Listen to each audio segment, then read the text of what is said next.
Perang Amerika Serikat dan Iran memanas, drone laut berbalas rudal balistik membenamkan peluang perdamaian. Selengkapnya kita bahas bersama dengan pakar geopolitik dan keamanan nasional Wibawanto Nugroho Widodo dan juga peneliti Asia Middle East Center Pizarro Ghazali. Selamat petang Bapak-Bapak dengan Maidop.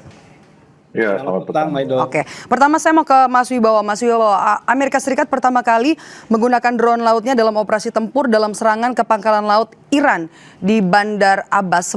Yang Anda lihat, motif Amerika Serikat menggunakan drone laut dalam serangan terbarunya apa?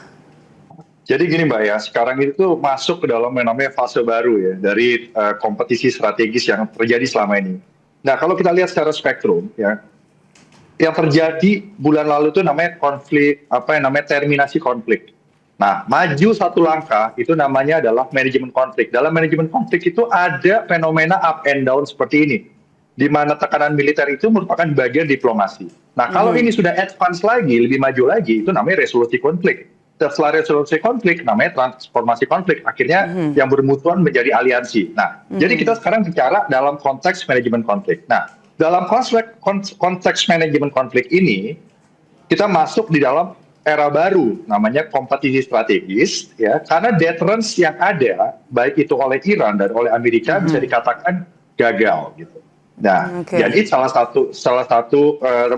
keduanya tidak ada yang cukup takut untuk menahan diri, itu poinnya tuh, ya. Nah, jadi di sini kita harus melihat ada pergeseran yang tadinya adalah konfrontasi militer antara dua negara.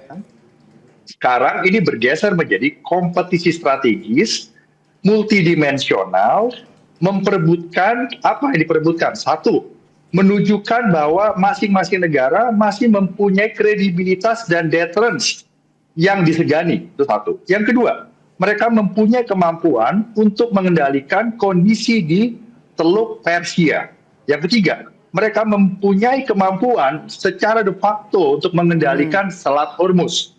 Yang keempat, mereka mempunyai kemampuan untuk menentukan regional security complex di Timur Tengah. Itu gambaran besarnya, empat-empatnya. Jadi ini ada pergeseran multidimensional yang mencakup aspek deterrence, tata kelola maritim governance, ya, geoekonomi, hukum internasional, operasi cyber, perang proksi, serta sinyal politik strategis. Artinya begini Mbak, dari perspektif Amerika, mereka tetap menggunakan instrumen militer yang di depan untuk menekan. Tetapi mereka tetap mendorong terjadi diplomasi. Diplomasi itu ada karena ada tekanan militer. Itu dilakukan oleh Iran dan Amerika. Ekonomi dilakukan dengan cara menekan. Menekan bukan hanya dari aspek-aspek sanksi dan lain-lain, tapi sekarang menekan bahwa Amerika mempunyai kekuatan de facto, kemampuan operasional ya, yang disampaikan oleh Presiden Trump untuk melakukan apa yang disebut dengan yang namanya taxation, apapun itu namanya, ya, 20% dan lain-lain. Yang ketiga, empat adalah cara perang-perang informasi, operasi psikologis yang disasar, begitu Mbak. Dan kemampuan teknologi ini jadi bagian dari kompetisi ya, Mas Wibawa. Anda lihat. Ya, tapi ada emerging teknologi yang keluar semuanya sekarang. Jadi gitu, Mas, seperti drone laut itu. Jadi Mas Pizarro, Anda lihat rudal balistik yang sama-sama kita lihat tadi juga bagian dari kompetisi. Iya, saya kira sekarang Iran akan sangat semakin mengeras ya, dengan kendali utama kebijakan luar negerinya itu diambil alih oleh IRGC gitu. Bahkan kita lihat IRGC itu bisa menganulir kesepakatan-kesepakatan yang sudah dibuat oleh Menlu Abbas Araghchi ya, dalam mengelola Selat Hormuz. Kita contohnya dulu ya, misalkan Araghchi dan Oman itu sepakat, itu kendali Selat Hormuz itu akan dikelola bersama oleh Oman dan Iran. Saya kira pertemuan mereka, komunikasi mereka itu dilakukan berkali-kali saja, bukan hanya kepada kesepakatan di Swiss. Tapi kemudian IRGC itu membatalkan bahwa kemudian kendali Selat Hormuz itu lebih banyak harus bisa dikendalikan oleh Iran ya, bukan oleh Oman gitu. Itu kan yang kemudian akhirnya nanti ini juga cukup mengejutkan. Kenapa kemudian akhirnya Iran itu juga mengeksekusi misalkan kapal-kapal Qatar gitu yang lewat. Bahkan Qatar itu bagian mediator gitu.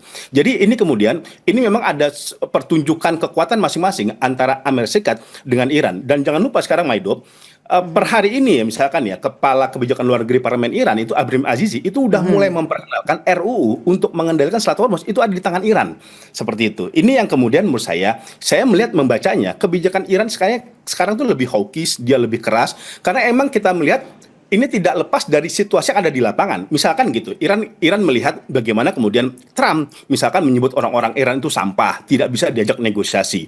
Bahkan negosiasi antara Lebanon sama Israel dianggap oleh Iran, Teheran itu lebih menguntungkan Israel karena kan tidak ada kewajiban bagi Israel untuk mundur seperti itu. Kalaupun mundur itu bertahap. Nah, ini kemudian saya lihat dibaca kemudian akhirnya ada peningkatan kekuatan kapasitas militer yang dimiliki Iran untuk kemudian mengantisipasi jika konflik eskalasi dengan Amerika Serikat kembali terbuka ya, apalagi kan tadi Donald Trump itu secara verbal ya itu akan melakukan blokade lagi kepada Iran, kemudian menerapkan target 20% terhadap lalu lintas Hormuz gitu. Ini yang menurut saya sekarang menjadi sebuah fenomena yang akan sangat sulit tercapai negosiasi gencatan senjata dalam waktu dekat karena kedua-duanya sudah memasang kuda-kuda yang sangat tinggi.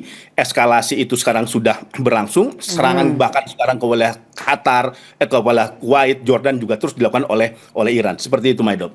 Oke. Saya mau ke Mas Wibawa dengan kondisi seperti ini, eskalasi naik turun, apakah kemudian karena juga tidak menemui kata sepakat begitu antara keduanya, apakah masih akan terus terjadi seperti ini eskalasinya naik turun?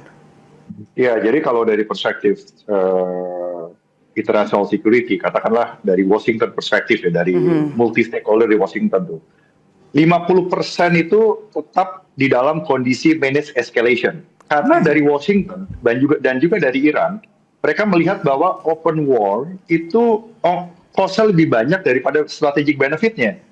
Nah, tetapi ada probabilitas yang meningkat dan itu realistis, yaitu akan ada konfrontasi strategis yang akan berkelanjutan.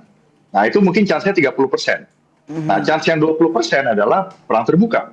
Nah, perang terbuka itu terjadi bukan karena direncanakan, Mbak. Perang terbuka itu dalam sejarah perang itu terjadi karena ada miskalkulasi.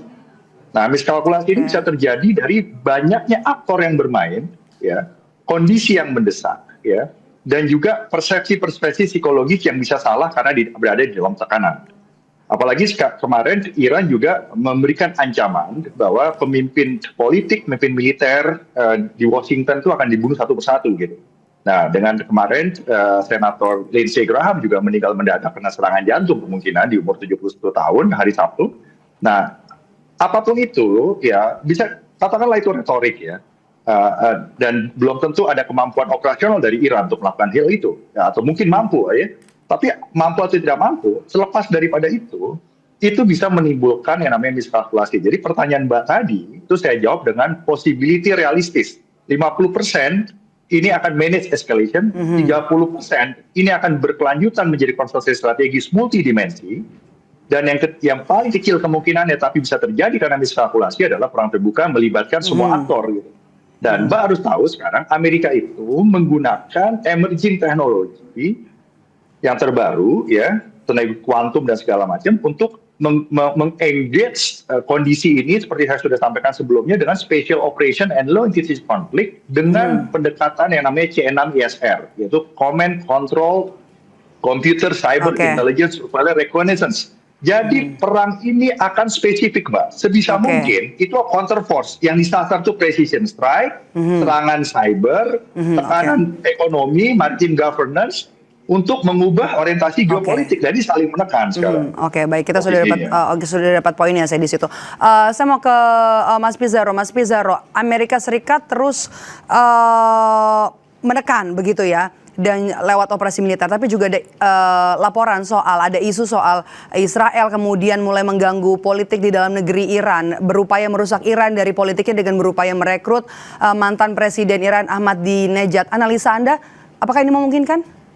Iya, menurut saya ini sebenarnya menarik ya. Ini ada misalkan laporan ya, investigasi yang dilakukan oleh NYT terkait adanya upaya dari Israel untuk merekrut Ahmadinejad. Padahal Ahmadinejad ini tokoh anti-Israel, narasi-narasinya itu sangat kontra terhadap Zionisme. Tetapi jangan lupa memang Mbak Maidob, masalahnya Ahmadinejad itu juga tersingkir dalam politik Iran. kan dia berkali-kali dia coba maju menjadi calon presiden, itu kan tidak disetujui oleh Rahbar, oleh approval oleh Ali Khamenei. Karena kalau dalam sistem politik Iran, seorang calon presiden yang ingin maju dalam konsentrasi pemilu, dia harus mendapat persetujuan dari Rahbar, dari pemimpin tertinggi. Dan dia kan dalam beberapa tahun ini tersingkirkan seperti itu. Dan ini kemudian ada titik temu antara Ahmadinejad dengan kepentingan Israel. Israel juga sadar kalau merekrut agen-agen untuk menjadi pemimpin politik, merubah rejim yang ada di Iran, tampaknya tidak bisa dari orang-orang exile. Mbak Maidob, kita mau tahu ya, Pahlavi itu ya, anaknya Shahreza Pahlavi, itu kan berkali-kali kan ditolak karena dianggap ini kepanjangan tangan Barat, kepanjangan tangan Israel. Tetapi kalau kemudian yang diambil itu Ahmadinejad, pertama dia basisnya konservatif, dia memiliki pendukung sendiri di wilayah Iran, dan dia udah punya pengalaman memimpin Iran seperti itu. Ini dianggap ini mengurangi resiko penolakan. Jadi singkatnya memungkinkan nggak, Mas Pizarro?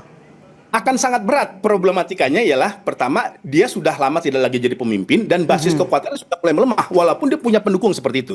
Dan kedua, dia ada laporan dia di bawah tahanan dari IRGC seperti itu. Makanya kan dia kemarin bisa tampil di ini karena persetujuan dari IRGC. Saya kira ada potensi, tapi menurut saya akan sangat berat kemudian ketika Ahmadinejad digunakan oleh Israel untuk melakukan perubahan yang ada di wilayah. Akan sangat berat, tapi menarik untuk kita tunggu nanti. Baik, terima kasih sudah berbagi perspektif bersama kami dan juga bergabung bersama kami di Kompas Petang sore hari ini. Terima kasih Mas Pizarro dan juga Mas Wibawa, sehat selalu.